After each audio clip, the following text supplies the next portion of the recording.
Hey everybody, Mike here with Highland Aquaponics. Just wanted to give you an update Monday, and today we actually dosed our first ever potassium sulfate to our system because we're seeing a bit of a quite a bit of a deficiency. And then we added our calcium, magnesium, and an iron kind of slowly throughout the day. We'll add that here, and then we'll watch the plants. So I just wanted to give you a quick update. I'm pretty excited about the growth of our cucumbers. It's pretty amazing actually. I'll have you look at that, and then our lettuce, and then yeah, go from there. So here we are. These are our tomatoes that we put in. Again, they're doing really well. You can see they're a little bit light green. That's most likely a potassium, maybe iron deficiency, so we've added some of that. And these are our strawberries. You can see they're already producing again the fruit. Lots of flowers here. And then over here, as we come here, you can see, like in this plant here, there's 1, 2, 3 nice fruiting strawberries. Same with here, lots of flowers. They're coming in really nice. Some more strawberries here.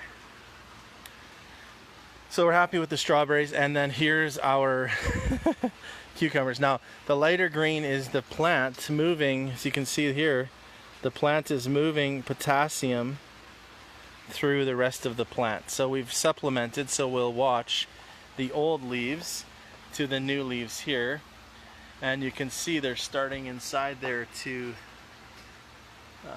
produce their fruiting flowers, which is awesome. So actually, if I can get close enough here, I'll show you. There's yellow flowers, which is awesome. That's where you'll see our first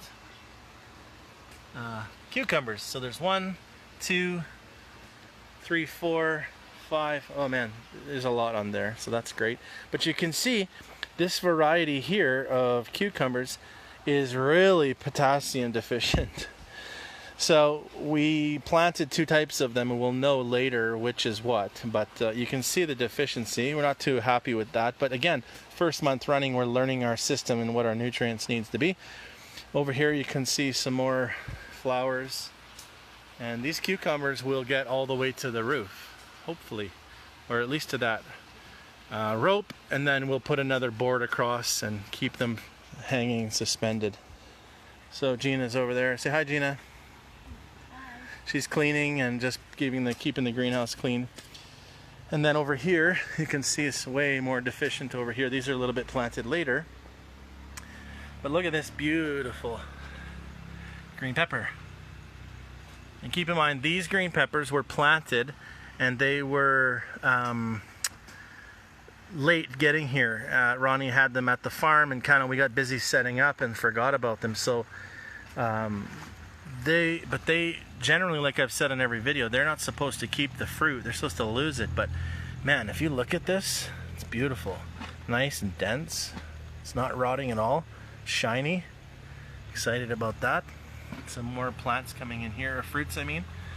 And then you can't see because I can't get over there, but there's 1 over there, 2, 3, 4, 5, 6, 7.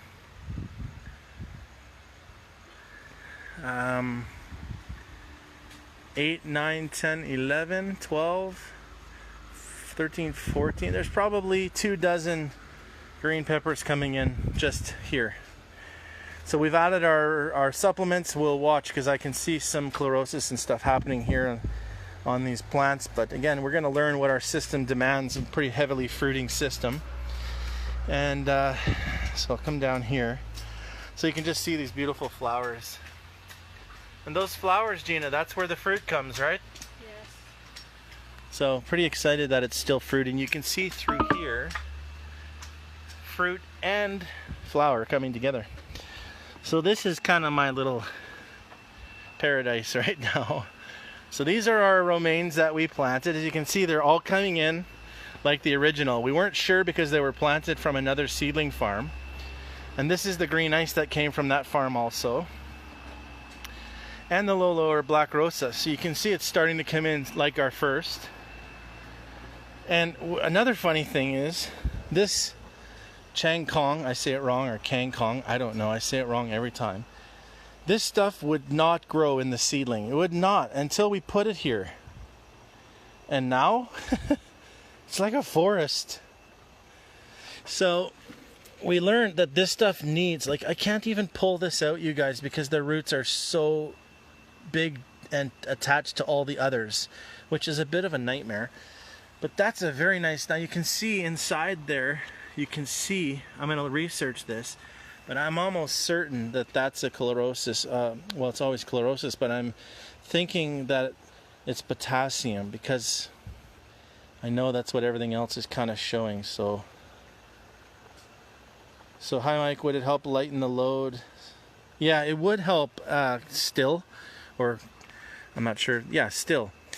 It would help lighten the nutrient load, but we want to see how large we can grow those until they stop growing, I guess, if that makes sense. We want to see what they'll do. So that one that I showed you, the first one, is pretty large. It's close to being ready. Now in the Philippines, everybody likes them smaller like that. But for us in Canada and US, they're usually like, 4 inches or bigger and round, and you can really eat them, but these ones are smaller. So that's a great question still. Another comment on that is, because we are nitrogen lacking in our system, because the number of fish we have, we need more fish. It would make sense to remove those, but in the last stages of their growth, potassium is more important. I mean, they still use nitrogen, but the potassium is the most important. So we're going to give it another week. We've been kind of monitoring them. It's a great question. You can see all of our romaines coming in real nice here, but over here, this is the best part. I mean, even the guys that came for the seminar wouldn't believe the growth of this lettuce in the last week, So like, look at this. You can't even get my hand around this thing, but this is a beautiful bouquet of green ice lettuce. Just gorgeous, and no bugs except this old leaf, this originally you can see, but wow, beautiful roots. Super happy with the green ice. It's not as expensive to buy, but again, it's super healthy lettuce, right? So look at this picture, folks. Like, look how beautiful that is. Just beautiful. And you can see the Lolo Black Rosa across there. Romaine, our butterhead lettuce all the way through. Then our beautiful romaine. One thing I'm super excited about, and this is why I wanted to do an update, is this is my expensive bell pepper experiment. So these here are not, these are the yellow or orange. They're not yet sprouted. But as we go across, you can see here, these are my orange hybrids, and they're starting to sprout, which is just awesome. That's in 10 days, which is super fast, and we're excited about that. And then we go down here, those are green and red bell peppers, as well as a whole bunch of green here. So we're excited to get these in our system. We got some more cucumbers down here and a whole bunch of tomatoes ready to go. But what our hope is we'll get enough fish in our system before we add these fruiting plants, so we can get our nutrients up, because we're hurting on the nutrients. Just don't have enough fish, and fish are hard to find here, unfortunately. So thanks for tuning in. I just wanted to give everybody an update. Thanks for tuning in, and yeah, keep your eyes and ears open. We have our big grand opening this weekend with a 50 peso entry, and pick your own lettuce for 50 pesos. So have a look, get your friends out, come pick your own lettuce and get some selfies and celebrate with us. Thanks so much, and have a great day.